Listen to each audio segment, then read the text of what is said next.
Este es un podcast del portal Revolución Obrera. Vanguardia Obrera. Opinión y análisis político.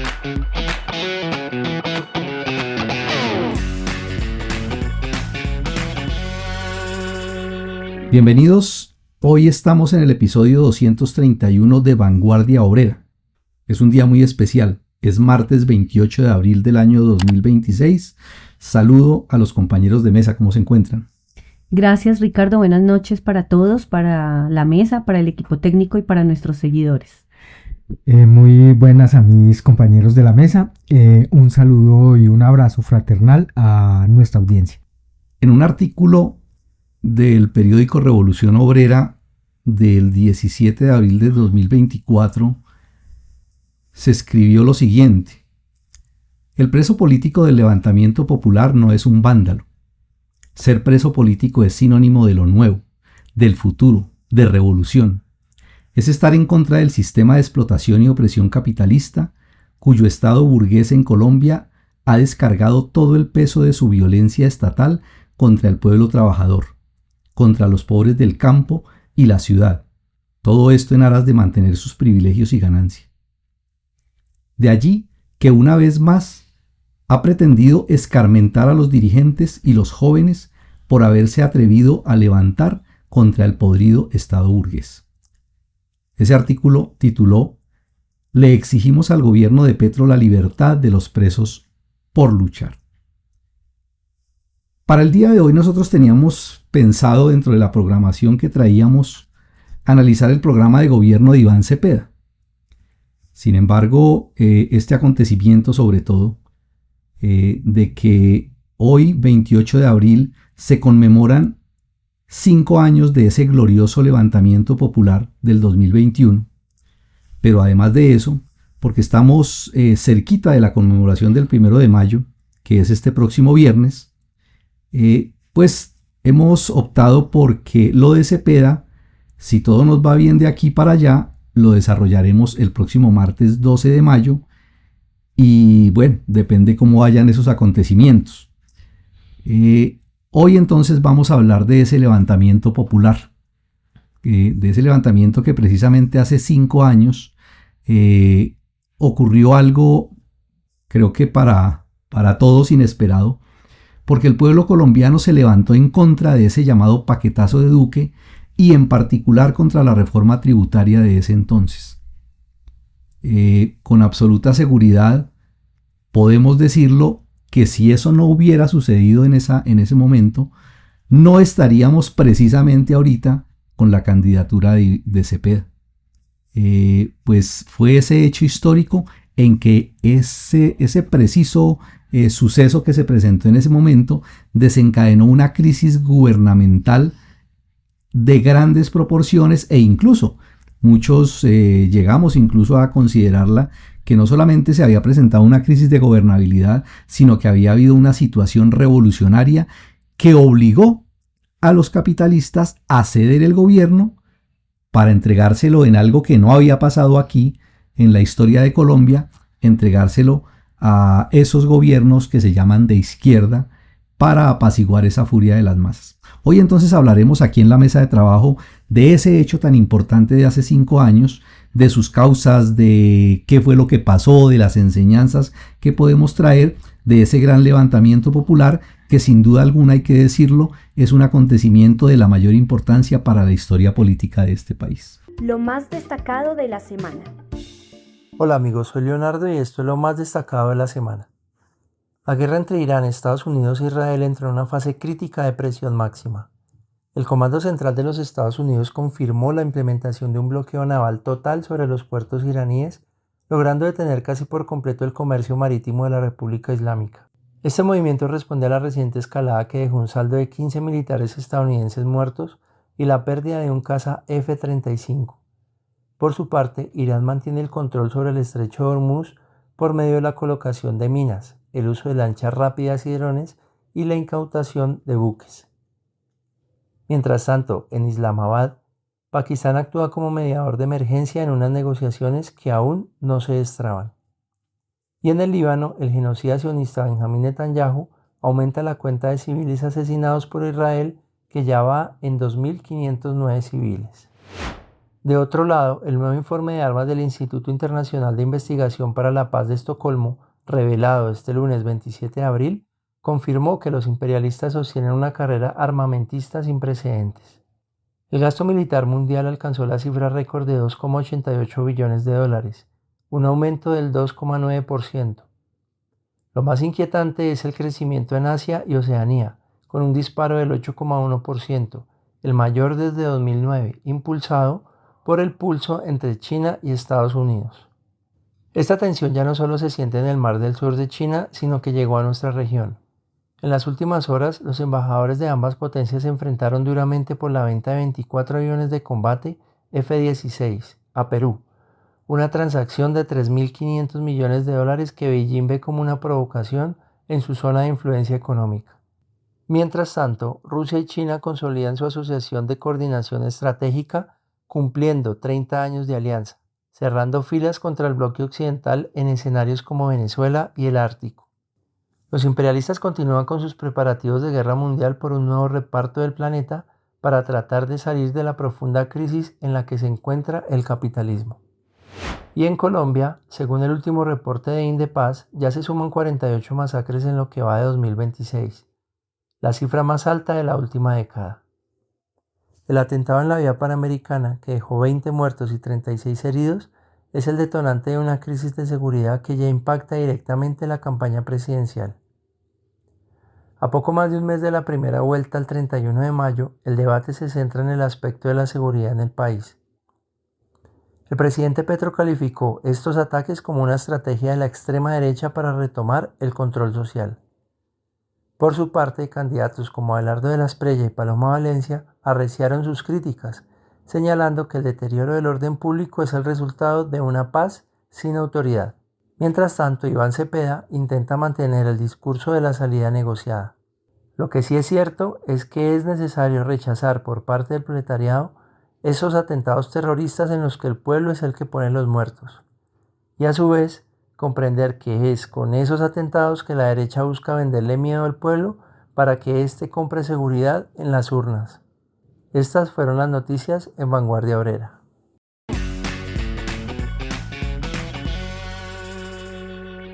Y entrando en materia de lo ocurrido hace 5 años, acordémonos que la causa inmediata que ocasionó el gran levantamiento popular, fue la pretensión del gobierno de Duque de imponer una reforma tributaria, que era un engaño. La presentó pues como la solidaridad sostenible por su ministro Ratasquilla, y un engaño pues que lo planteó que beneficiaría a los pobres en una situación en que el 50% de la población colombiana estaba en la física miseria, sobreviviendo una gran parte con menos de 900.000 pesos al mes para comer, transportarse, pagar arriendo, vestirse, pagar servicios.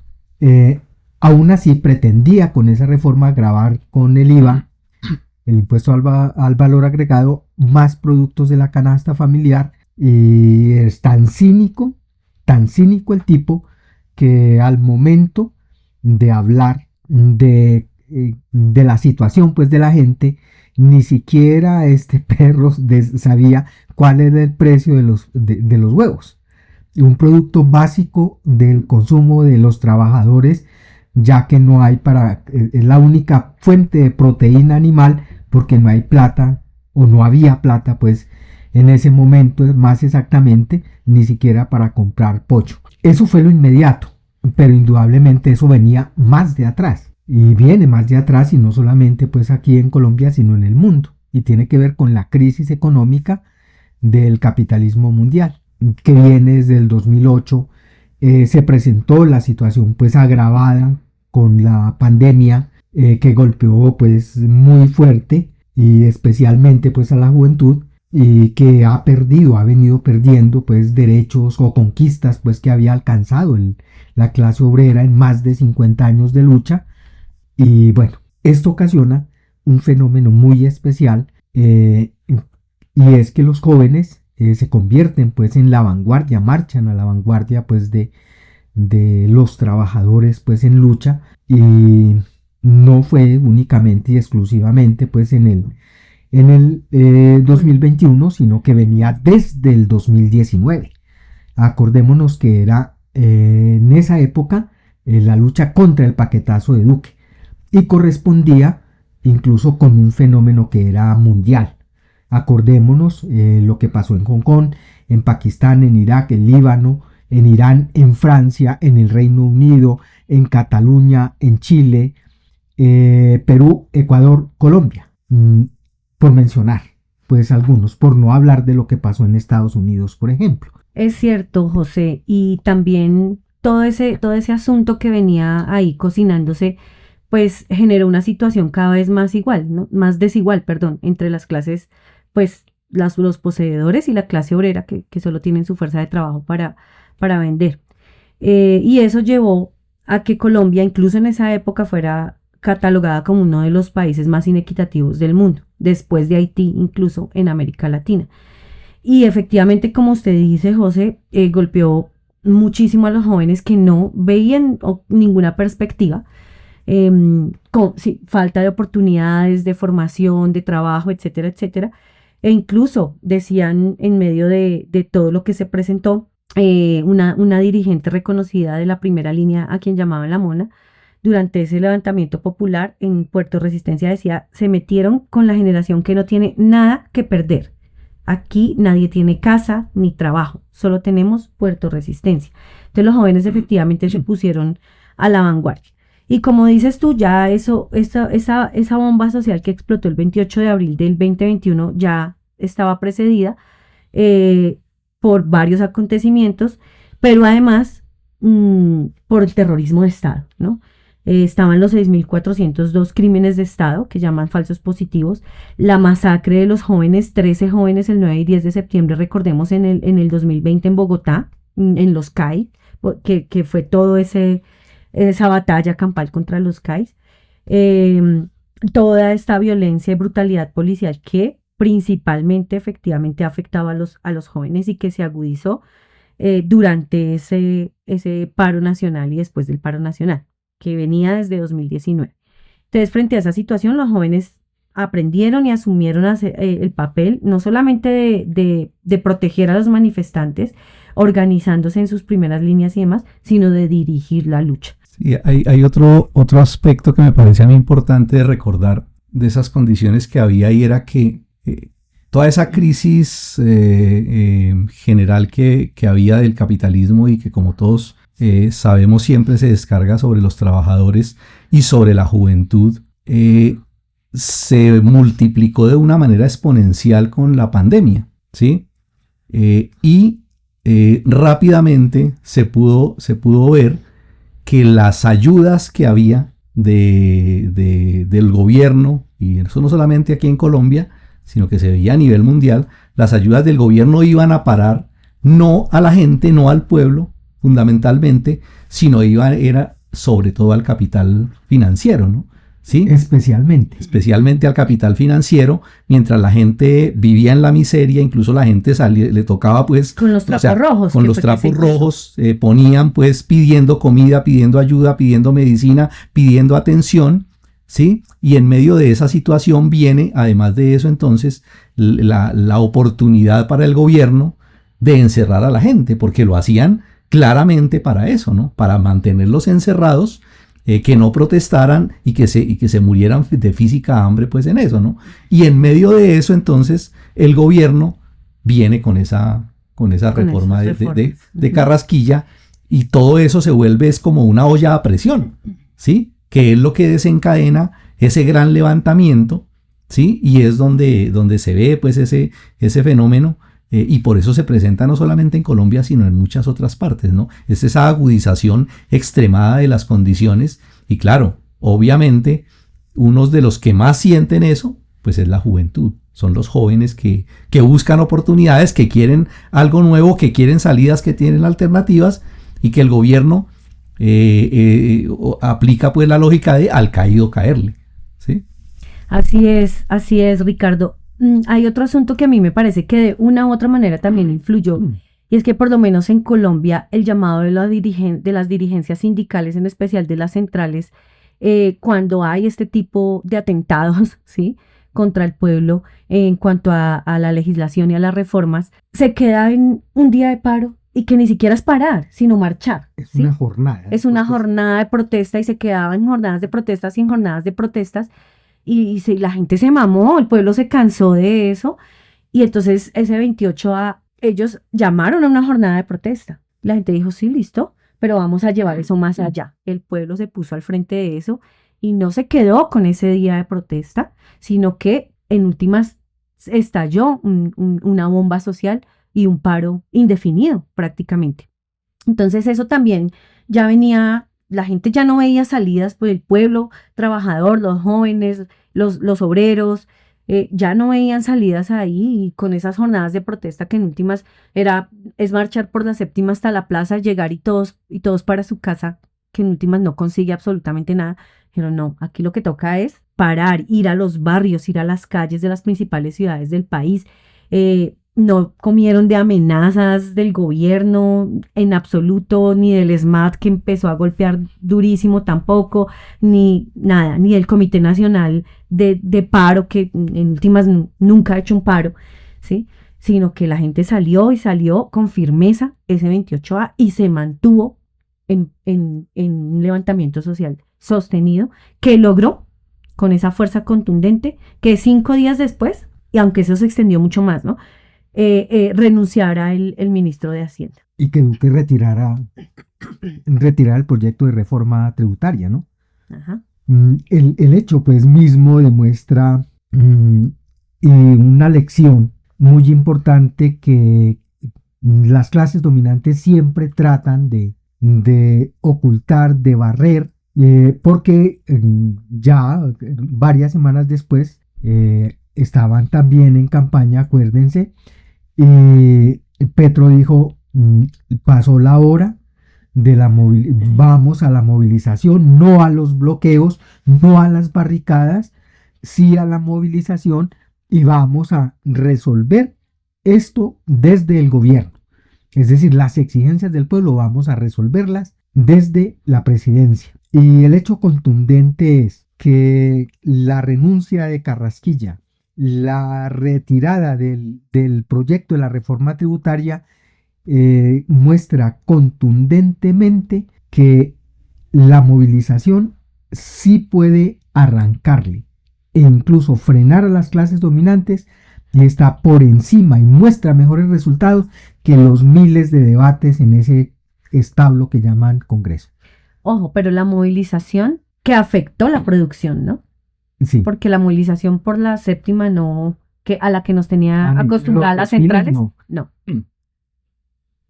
En ese asunto, pues es bien importante, cuando hablamos de ese acontecimiento de hace 5 años, rememorar un poco lo que pasó. Seguramente algunos lo han olvidado, otros no lo conocen siquiera, y es importante porque una de las intenciones efectivamente del Estado seguramente es que eso se olvide o que quede simplemente como un hecho lamentable de delincuencia que sucedió y de vandalismo, que es como lo han caracterizado. Pero realmente lo que sucedió fue grandioso, es decir, lo que se pudo ver, lo que se pudo vivir, lo que se pudo palpar hace 5 años fue algo que nunca había vivido el pueblo, sobre todo, bueno, y los ricos de este país también, porque nunca habían sentido tanto miedo y tanto pavor, ¿sí? Y sintieron efectivamente que podían perder el poder y el control del gobierno, ¿no?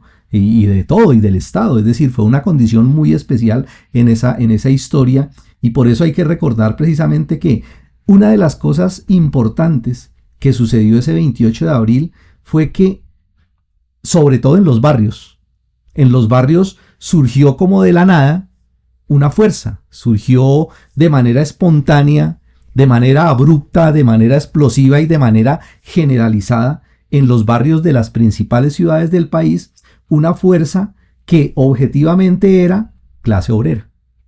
Y era sobre todo la juventud obrera en los barrios populares. También hubo campesinos, movimientos indígenas, y y eran los pobres, los desempleados, la gente que no tiene voz, la gente que no tiene poder de decidir absolutamente nada normalmente en esta sociedad, y gente incluso hasta del lumpen proletariado, de esos sectores pues ya que el proletariado va rezagando por la condición de miseria y de pauperización en la que el sistema los va llevando. Hasta gente de esa levantó la cabeza y dijo: yo tengo una fuerza, tengo un poder, y lo ejercieron directamente en las calles, y se desató entre la población, lo que ustedes decían ahora, por encima de esos que figuran como los dirigentes, de esos dirigentes de las centrales obreras, incluso de esos partidos que se llaman de izquierda y que dicen que están al frente de la lucha. Por encima de todos ellos surgió esa fuerza social y salió el pueblo a tomar el poder directamente en las calles y a ejercer el poder directamente, es decir, se generó toda una fuerza con un poder inmenso, grandioso en todas partes. Y claro, de destacar sobre todo uno de las ciudades donde más se notó eso fue Cali, ¿no? Sí, así es. No fue la única, pero claro, tuvo un papel importantísimo, como algunos puntos neurálgicos en Bogotá, por ejemplo, también. Es cierto, Ricardo, y la forma de organización o de ejercer el poder pues que escogió el pueblo fueron las asambleas precisamente. Entonces en los barrios se reunían, se tomaban decisiones que se ejecutaban de una vez, pero además hubo un asunto muy destacado, que ahí también juega el papel de los jóvenes, que fue la conformación de las primeras líneas y de los comités barriales. Esas primeras líneas también vienen como ejemplo de la experiencia que se vivió en Chile, pero básicamente fue una forma también de combatir, pero también de protegerse, de proteger a los luchadores, ¿no?, ante la arremetida terrorista que ejerció el Estado en medio de todo este levantamiento. En donde más se destacó, como dice Ricardo, fue en Cali, con la Unión de Resistencia de Cali. Allá dirigieron 27 puntos de resistencia que de verdad dieron ejemplo en todo el país.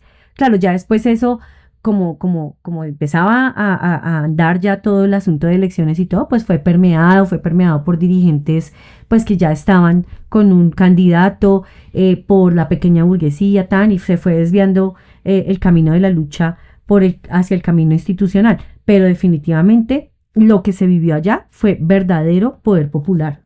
Y fue un tiempo largo. Un tiempo larguísimo. 2 meses. Más de 2 meses. Más de 2 meses. Más de 2 meses. Más de 2 meses donde efectivamente no solamente los jóvenes de barrios, sino que allá se vincularon sectores de la industria, trabajadores pues, cogieron puntos de control estratégicos de ingreso de la ciudad y ejercieron el poder directo. Así es. Sí, especialmente precisamente en Sameco, la parte que conecta a Yumbo con Cali, que fue motivo, y sobre todo en la zona de Yumbo, la zona industrial, tanto así que en los primeritos días estuvieron llamando a algunos de los dirigentes desde la Cámara de Comercio a negociar. Entonces, que permitieran, que transitaran, que se ya sacaran el suministro, que se permitiera la entrada de los vehículos, que se permitiera la salida de las mercancías, en fin. Y en efecto, la gente ejerció el poder. Es decir, pasan o no pasan. ¿Qué pasa? ¿Qué no pasa? Y lo decidía las asambleas. Que es muy importante, pues, ese asunto, porque es una manifestación exacta de lo que dicen los compañeros, de ejercer el poder. Y en Puerto Resistencia, que fue donde más duró, o el aspecto más destacado, porque fue una vasta zona controlada, gobernada directamente pues por las masas populares, tenía organización de todos los asuntos, desde la comida hasta la salubridad, incluso de un hospital improvisado para atender a los heridos pues por las fuerzas del SMAT, de la policía que la mandaron también, el GOES e incluso el ejército. Cuando ya no fueron capaces cuando el SMAT no fue capaz pues de contener a la gente envalentonada, a la gente que se había levantado. Y los CAI de policía los convirtieron en biblioteca, organizaron pues el deporte, la educación, en fin, incluso hasta la justicia la organizaron allí. Pillan a unos ladroncitos robando, y el castigo que les pusieron fue: vaya a cocinar. Su castigo es a la olla, a cocinar para la comunidad. Que es todo lo contrario de la calificación que algunos le quieren dar de vandalismo. De vandalismo. Absolutamente contrario a eso, ¿no? Gente organizada, gente dando orden, gente dando paso a las ambulancias, gente organizando el suministro de alimentos. La educación, Nada la de salud, vandalismo, la protección, absolutamente. Sí, de hecho, muchas personas de la misma comunidad decían: acá nos están garantizando hasta el alimento, que no se garantizó durante la pandemia efectivamente. Era lo que hacían, y todos los días había cómo comer, había olla, podían llegar allí a alimentarse.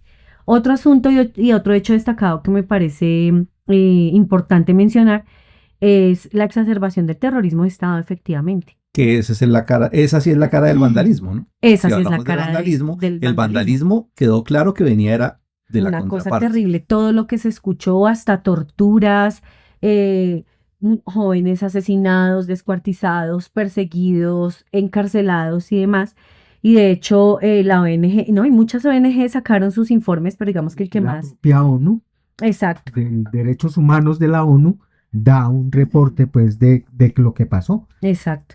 Y una de las que también reportó bastante, que fue la ONG Temblores, señaló que durante ese levantamiento se registraron más de 5.800 casos de violencia policial, que incluyeron a 80 manifestantes asesinados, 47 casos de violencia sexual, también se vivió en medio de eso, 105 agresiones oculares, 2.053 detenciones arbitrarias en contra de los manifestantes, 66 montajes judiciales relacionados con la protesta social, 16 casos de hostigamiento a actividades comunitarias como ollas o muestras culturales y artísticas, y 1.991 casos de violencia física.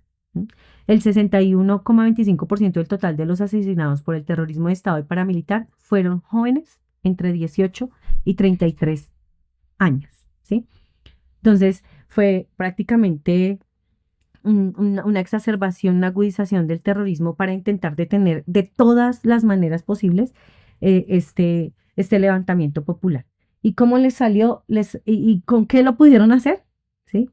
Básicamente cediendo el gobierno a un gobierno progresista, porque eso fue lo único, como nos explicó Ricardo al comienzo, que logró apaciguar un poco el movimiento en ese momento.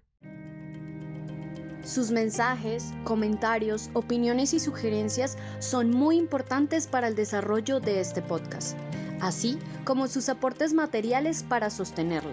En la descripción del programa encontrarán distintas opciones para ponernos en contacto de forma sencilla. Los leemos y los escuchamos. Bueno, yo creo que es de destacar, dentro de todos los aspectos pues que tiene esa juventud, no solo el empuje, la berriondera para enfrentar a la reacción, el espíritu de sacrificio incluso para defender la comunidad, que era la que los alimentaba, entre otras cosas. Y eso impregnó pues en general los asuntos. Hasta hubo en Bogotá, en Puerto Resistencia, en el portal Resistencia, perdón, las mamás primeras líneas, es decir, hasta las cuchas se vincularon pues al levantamiento, defendiendo también a la comunidad. Y cualquiera, si no se acuerdan, y cualquiera puede decir: no, eran los muchachos pues con los escudos y tirando piedra. No, realmente era la primera línea, eran los que iban al frente, pero detrás de la primera línea iba la segunda línea, que eran los proveedores, la tercera línea, que eran los sanadores, la cuarta línea, la quinta línea, hasta la quinta línea, incluso la que atendía pues los asuntos jurídicos, ¿sí? Entonces era las masas organizadas en esas líneas, además del respaldo general pues de la comunidad. Entonces es un asunto, incluso una cosa más compleja de simplemente decir eran los muchachos pues con los escudos, que era lo que todo el mundo veía, o los muchachos tirando piedra. No, era toda una organización militar muy especial, que incluso da para los futuros combates también. El otro asunto pues especial es de la utilización de las redes sociales, que eso se convirtió contra toda la censura que había, el oscurecer, el negar las noticias y eso, a tener los mismos medios oficiales pagados por las clases dominantes, tener que darle luz a lo que estaba ocurriendo. Claro, esos muchachos usaron todas las redes sociales, incluso hasta los enfrentamientos con el SMAT los transmitían en vivo, ¿sí? Hasta títeres llevaban allá a los enfrentamientos, reportaban en vivo y en directo, y no podía entonces el Estado negar lo que le estaba haciendo a los luchadores, porque ellos lo estaban grabando en vivo y en directo. Sí, lo mismo. En todas partes pues se presentó eso y se da cuenta pues de cuando en Cali incluso salen esos paracos a dar bala, ¿sí? Sí, bala es lo que hay. Y lo que pasó en el Éxito, ¿no? En el local del Éxito allá en Cali también. Entonces, lo mismo, agresión, terrorismo de Estado, en fin. Entonces, ese es un asunto muy valioso que no se puede perder, es parte del conocimiento que queda para las futuras luchas que se vienen, porque la situación no queda aquí. Eso no simplemente pasó y ya hace 5 años y eso no se va a volver a repetir. No, yo creo que dentro de las enseñanzas hay que destacar pues algunos asuntos particulares, porque tiene que ver con las cosas que hay que prepararse frente a una situación que, a pesar de las reformas y del gobierno reformista de Petro, la situación ha mejorado un poquitín, pero se está agravando en muchos aspectos. La salud sigue, si no igual, peor. Bueno, en fin. Y por último, yo creo que otro aspecto a destacar es que estos comandos de atención inmediata que conocemos como CAI, que son la verdad centros de violencia, de tortura y de injusticias y de todo lo horrible que le pueda pasar a una persona del pueblo, fueron tomados también por los luchadores y se convirtieron, digamos, como en un germen de lo nuevo. Hicieron con mucha creatividad, los muchachos hicieron murales populares, convirtieron al CAIS en bibliotecas. Bueno, básicamente demostraron cómo se podía también ir desterrando esa fuerza terrorista del Estado que está en los barrios a través de los CAIS. Todo esto nos tiene que llevar a reflexionar sobre el tema de las enseñanzas, ¿no? Y yo creo que una de las más, que me parece a mí más importantes, tiene que ver con el hecho, con esa verdad que nosotros hemos insistido mucho, y es de que las condiciones, cuando nosotros hablamos de que las condiciones objetivas están dadas para los cambios, para la posibilidad de transformaciones sociales radicales, de esto es de lo que estamos hablando. Es decir, las condiciones materiales, la inseguridad, el desempleo, el hambre, la miseria, las desigualdades, todas esas condiciones están dadas. De hecho, la gente quiere cambio, la gente está desesperada, ¿sí? Todas las condiciones materiales están dadas, simplemente que no se manifiestan permanentemente como quisiéramos. El levantamiento fue una demostración de esas posibilidades y de esa fuerza que hay en el pueblo cuando está decidido a cambiar, ¿sí? Entonces, el que no cambien las cosas de manera radical en la sociedad no es un problema del pueblo, no es un problema de que la gente no quiera que cambie, no es un problema de los jóvenes, no es un problema de los trabajadores, no. El problema radica en la dirección, en la parte consciente. Eso es una cosa que hay que aprender y por lo tanto, una de los asuntos que hay que dejar claro ahí es que en la fuerza, es decir, en el pueblo mismo, en los barrios, en las universidades, en las fábricas, en los colegios, en todas partes está la fuerza objetiva para los cambios sociales. ¿sí? Y realmente son las direcciones las que no permiten, las que se obstaculizan, las que se oponen a esos cambios. El levantamiento popular fue una demostración de eso. Cuando la gente estaba dispuesta, las centrales decían, esto es una jornada únicamente de protesta, no le hagamos más. Y los más de izquierda, que se llaman, decían, llevemos esto a las elecciones. Vamos es al Parlamento. Todo esto se puede arreglar si ustedes votan. Pero eso ya lo ¿sí? hicieron después como estrategia, porque incluso Claro. salieron a decir, eso no fue lo que convocamos, eso no es Claro. de nosotros, eso no es, o sea, dejando solo al Sí. pueblo, además. Pero entonces es importante que eso quede claro, ¿no? El problema no está en el pueblo, el problema está en las direcciones, ¿sí? Y hay que sacar enseñanzas muy importantes, ¿no? O sea, el pueblo mismo mostró cómo existe la posibilidad real de que se organicen esas primeras líneas, de que se desarrollen, de que se les dé una estructura más amplia, más grande, de que se organicen formas como las guardias populares, las milicias populares e incluso las posibilidades de organizar ejércitos del pueblo como un puntal militar para derrocar a los explotadores, es decir, las posibilidades reales de una fuerza armada, incluso beligerante y bien organizada están, y el pueblo mismo en esos 2 meses larguitos demostró que sí se puede y que hay con quienes. Sí, me parece que esa es una de las enseñanzas más importantes, ¿sí? Los mismos jóvenes demostraron que tienen la fuerza para organizarse, incluso para ejercer el poder popular e incluso de manera violenta, ¿sí?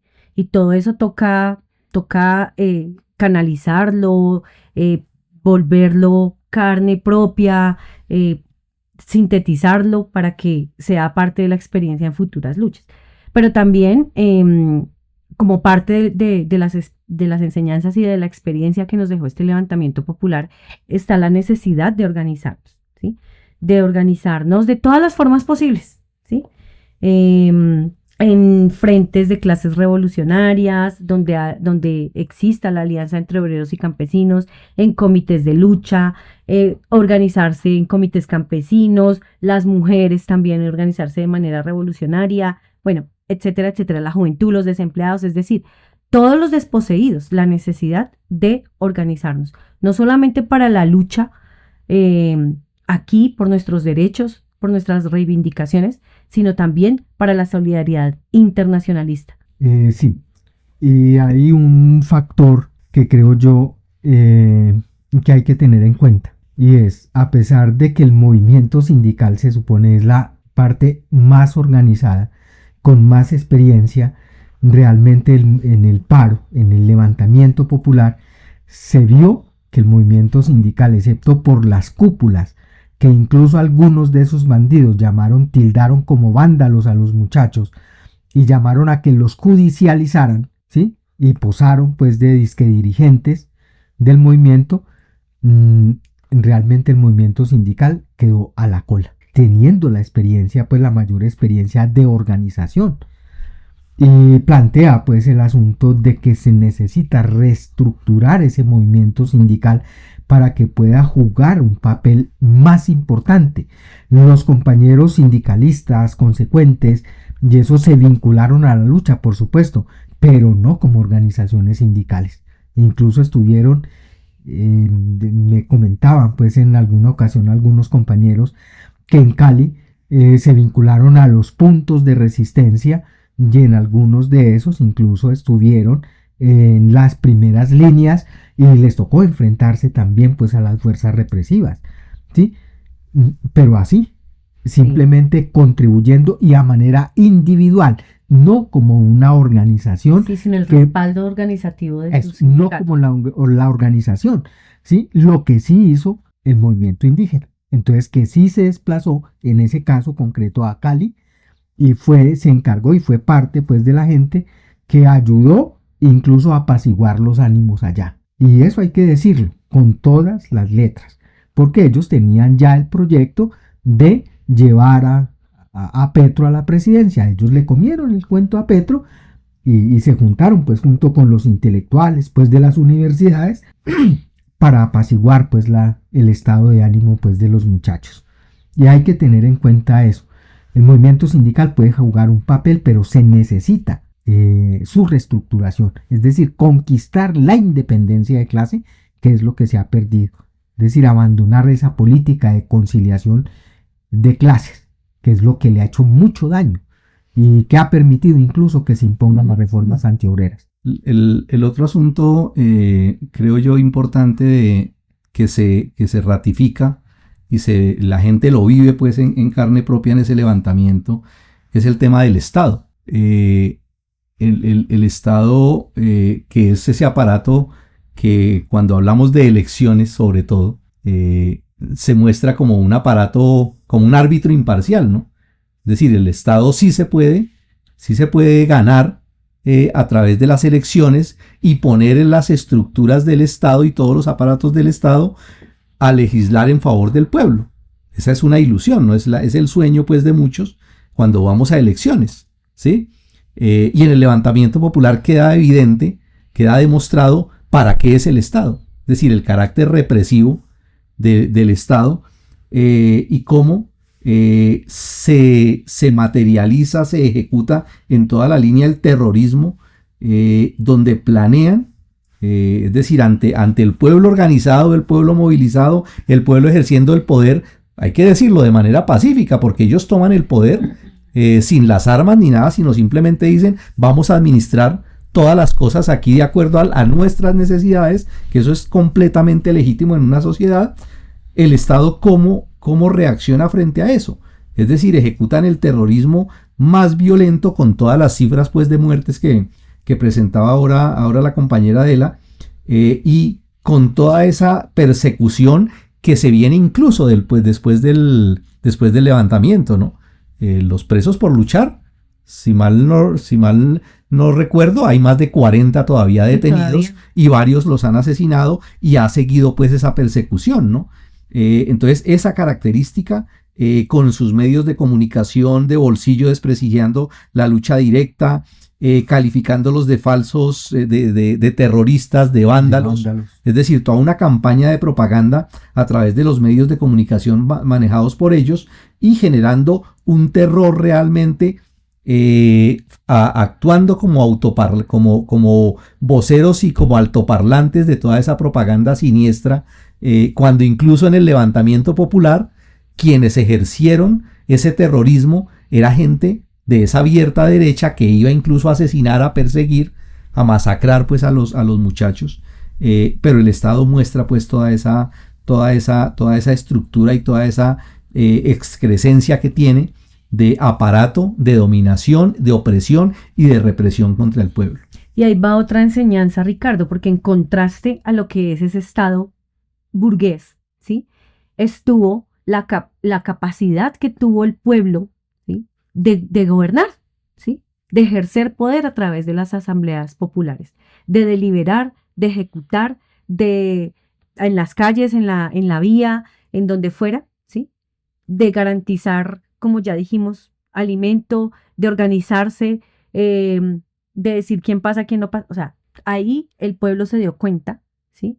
Que el Estado no es una cosa por allá, por encima de las clases, ¿sí? Sino que cualquiera de nosotros está en capacidad, ¿sí? de dirigir la sociedad, que es lo que hemos dicho nosotros en todos estos episodios de Vanguardia Obrera, ¿sí? El proletariado tiene la capacidad de dirigir esta sociedad, tiene toda la capacidad de hacerlo, y este levantamiento popular, esto es una enseñanza que no se le puede olvidar a nadie. El levantamiento popular nos demostró eso prácticamente, ¿sí? Y le cayó la boca a más de uno que dice que eso ya está mandado a recoger, que no seamos tan exagerados, y etcétera, etcétera, ¿sí? En últimas, se ejerció el poder desde abajo a través de las asambleas, y eso es una experiencia invaluable que no vamos a dejar de repetir nunca, ¿sí?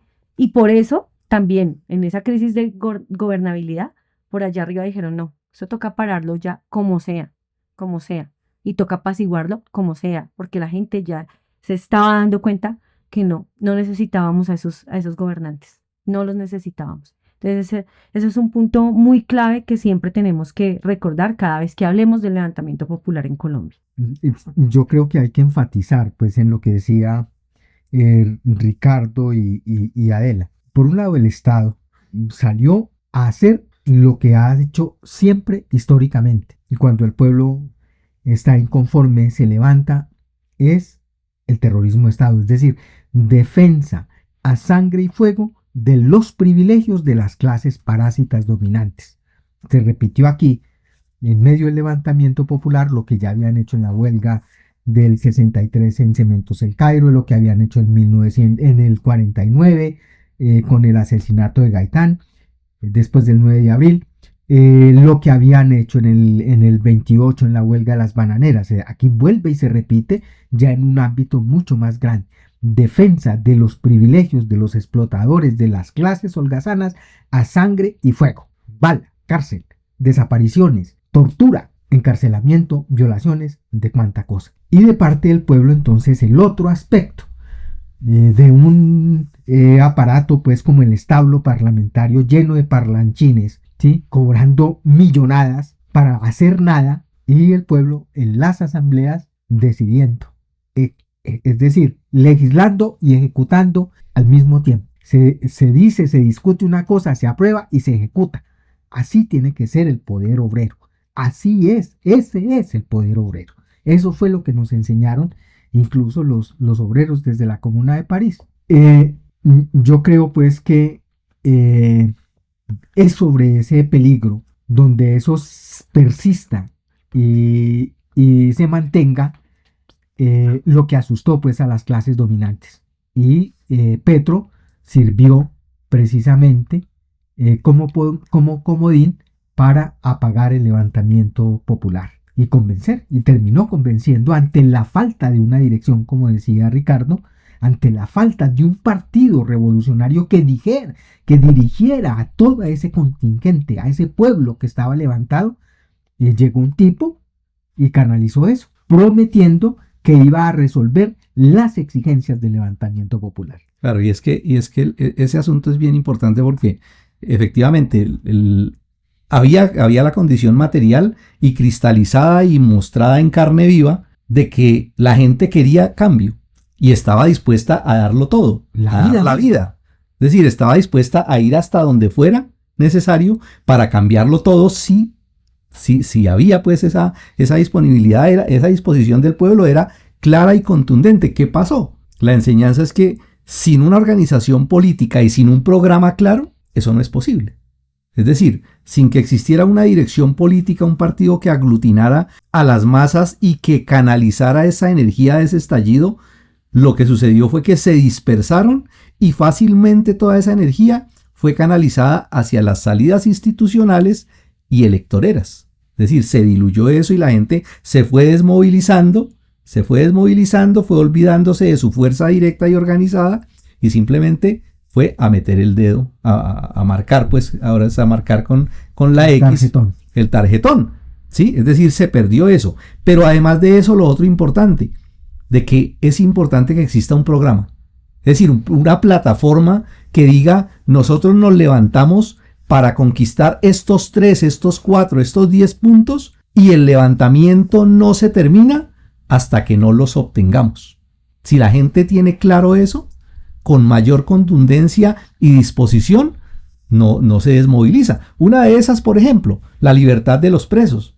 Es decir, si la gente se para en la raya, ¿sí? Y tiene como uno de sus propósitos que no exista nadie, ningún detenido por el estallido social, con toda seguridad ahorita estarían libres, porque los habían obligado a liberarlos, pero asimismo tener un programa claro.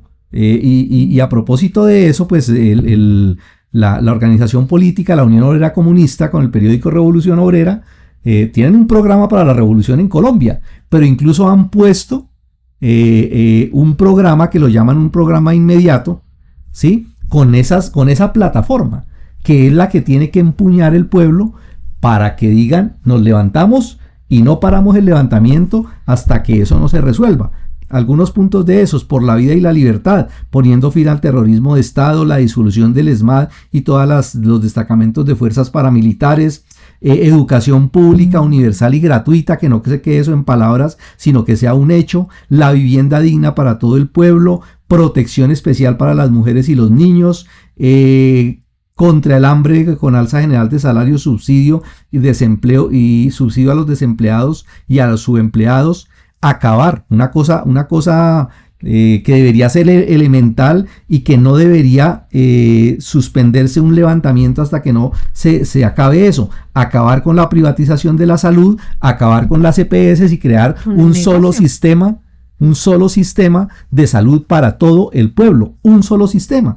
Congelar el precio de los servicios públicos, auxilio para los pequeños y medianos propietarios, ayuda y respeto a las minorías y no más destrucción de la naturaleza. Esos son como algunos de los puntos esenciales de ese programa inmediato, que un levantamiento popular que se mueva y que tenga en la cabeza de sus dirigentes esa como una plataforma sin la cual no se detiene el levantamiento popular, eso le da mayor contundencia, más futuro, más posibilidades a un futuro posible levantamiento que seguramente se llegará a presentar.